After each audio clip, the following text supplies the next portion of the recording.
කොහොමද ඔයාලා හැමෝටම ඔන්න අද මම බ්ලොග් එකක් අරගෙන ආවා. දිගටම බලාගෙන ඉන්න. මුලින්ම උදේට ඉව්වා මම නැගිටලා බෝන්ස් කිරට හදලා චිකන් බැද්දා. උදේ කෑම අරන් යන්නත් එක්ක තමයි ඉව්වේ. ඊට පස්සේ මං ඉක්මනට ලෑස්ති වුණා. ටිකක් පරක්කු වෙලා නැගිටුණ නිසා මේ පොඩ්ඩක් පරක්කු වෙලා තියෙන්නේ. ඒ හින්දා ඉක්මනට ලෑස්ති වුණා. අවුරුද්දෙන් පස්සේ කියන පළවෙනි ව්ලොග් එක තමයි මේක. කොහොමද ඉතින් ඔයාලට අවුරුදු සරුයිද, නෑගම් වල ගියාද, කෑම කැවිලි හැදුවද කියලා කමෙන්ට් එකක් දාගෙන යන්න. ඔසරිය ඇඳන් යනකොට මේ දවස්වල ලේසි සාරිය ඇඳන් යන එක. මොකද වැස්ස එකමාරටම පටන් ගන්නවා වැස්ස. එතකොට ඔසරිය තෙමෙනවා වගේ නෙමෙයි සාරිය තෙමුනහම ඇවිදින්න එහෙම ලේසි.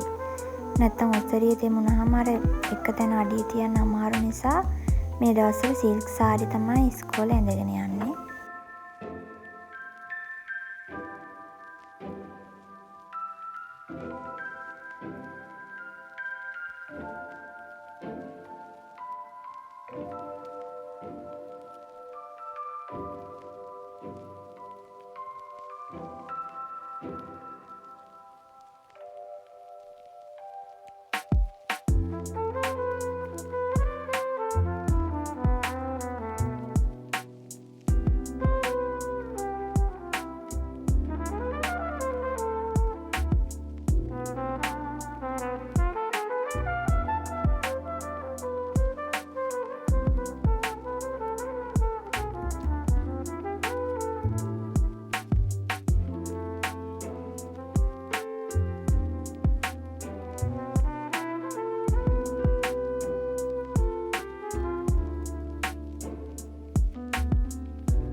දැන් මේ බස් එකේ යන ගමන් ඔයාලට ෂූට් වීඩියෝ ක්ලිප් එකක් ගත්තා.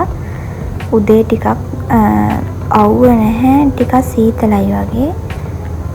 අද බස් එකේ සෙනගත් නැහැ එච්චරම. ඒ හින්දා ෂූට් වීඩියෝ ක්ලිප් එකක් ගත්තා. මේ දවස්වල වාර විභාග තියෙන්නේ අපේ ළමයිට.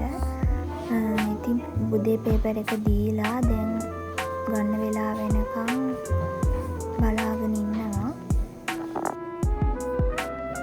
ළමයි අඩු නිසා ඉතින් මට නම් එදාම පේපර්ස් බලන්න පුළුවන්. දැන් මේ පේපර්ස් බලන ගමන් තමයි ඉන්නේ. ලකුණුත් හොඳයි, ලකුණුත් තියෙනවා. 2 වසර වුණාට ලකුණුත් හොඳයි. ඊට පස්සේ හවස තිබුණේ නිර්මාණයක් කරන්න, මොනවා හරි බඩු ගන්න කියලා නිර්මාණ කරන්න. එක්කෙනෙක් ක්ලේ ගෙනල්ලා තිබුණා. ක්ලේ වලින් ලස්සන සත්තු වගේ හදලා තිබ්බා. මේ බලන්නකො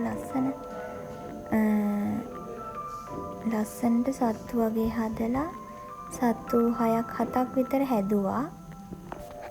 මේ චූටි ව්ලොග් එක බලපු ඔයාලට ගොඩක් ස්තුතියි.